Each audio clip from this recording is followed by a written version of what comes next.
Bonjour, bienvenue sur Cocotte TV. Aujourd'hui la présentation du portable gamer Gigabit P35K V2.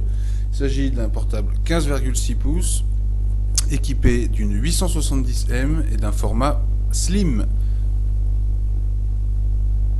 On commence la présentation du PC avec le bundle qui est composé premièrement de deux disques DVD, un pour les drivers, un autre pour le logiciel Cyberlink DVD qui est offert. Puis la traditionnelle brique, le rectangle noir, ici, plutôt classique, rien à dire de particulier. Vous trouverez également deux notices, une pour le guide de démarrage utilisateur, ainsi que toutes les spécifications de l'ordinateur, puis une notice vous indiquant la procédure de garantie. Une lingette en microfibre est fournie afin de prendre soin de votre dalle IPS 1080p 15,6 pouces. Enfin, et c'est très intéressant, nous avons trouvé un caddie 2,5 pouces qui vous permettra d'embarquer un HDD ou un SSD supplémentaire et très facilement intégrable comme nous le verrons plus tard dans la vidéo. Voilà ce qu'on pouvait dire sur la présentation du bundle. Le carton, lui, avec son liseré rouge, rappelle son appartenance à la série Gaming. Le portable de chez Gigabit est tout noir vêtu, plutôt sobre pour un portable gamer. Sur la tranche arrière, on peut voir deux fentes qui ont pour charge d'extraire l'air chaud et deux charnières pour l'écran. Sur la tranche côté droit, la prise d'alimentation, le port VGA, le port HDMI, deux USB 3 et un mini DisplayPort. À l'avant, on est bien sur un portable slim avec 2 cm d'épaisseur et le Blu-ray qui est amovible sur cette machine. Nous le verrons plus tard dans la vidéo. Enfin, côté gauche, le port RJ45, deux USB 2.0, un jack 3.5 pour le casque, un jack 3.5 pour le micro et le lecteur de carte SD. À l'arrière, c'est plutôt sobre aussi, dans le même matériau que l'ensemble de la machine, c'est-à-dire de l'aluminium. On trouve des petites grilles d'aération pour le CPU et le GPU. Les patins sont en caoutchouc, ce qui permettra une bonne adhérence au support. Dernière chose, le fameux lecteur DVD qui, comme vous pouvez le voir grâce à ce bouton, est déverrouillable.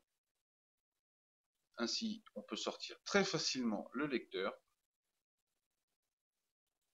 comme ceci, et le remplacer par celui qui est fourni en bundle, c'est-à-dire le caddie 2,5 pouces, et donc rajouter un SSD ou un HDD selon votre envie.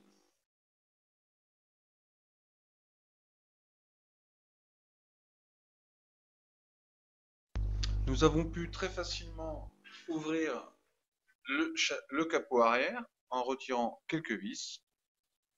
Ainsi, nous avons pu voir les entrailles de la bête, qui est plutôt bien agencée comme vous pouvez voir. On trouve deux turbines en charge d'extraire l'air chaud, parcourues par deux caloducs. Vous trouverez deux ports mSATA, l'emplacement pour la carte Wi-Fi, deux emplacements SODIMM, ici l'emplacement pour le HDD ou SSD 2.5, et enfin l'emplacement vide du lecteur Blu-ray DVD que nous avions retiré pour l'occasion mais qui vous sera très facile de remettre ou de choisir l'option caddie pour un autre HDD.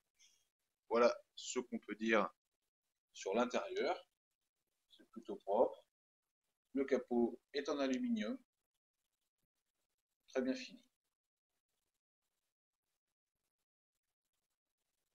On passe à l'ouverture du P35V2.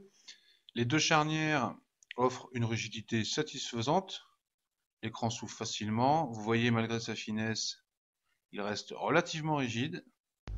La machine démarre avec son bouton central et c'est la seule chose qu'il y a sur la partie supérieure. Les deux charnières sont recouvertes d'aluminium, fini comme le palmarès qui lui est unibody. Comme vous pouvez le voir, ça ne s'enfonce pas.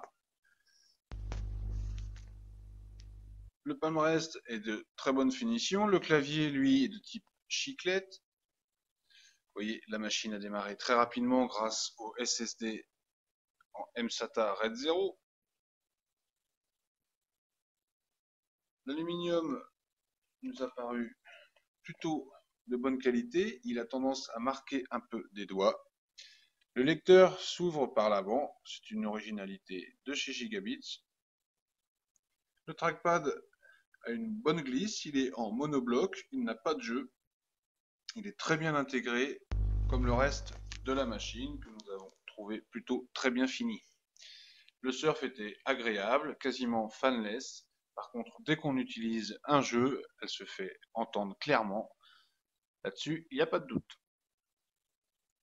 Voilà ce qu'on pouvait dire en gros sur ce P35K V2. Le châssis est le même que la V1. Seul le hardware a changé. On se retrouve très prochainement sur Cocotte TV et sur Cocotte Land pour un test complet.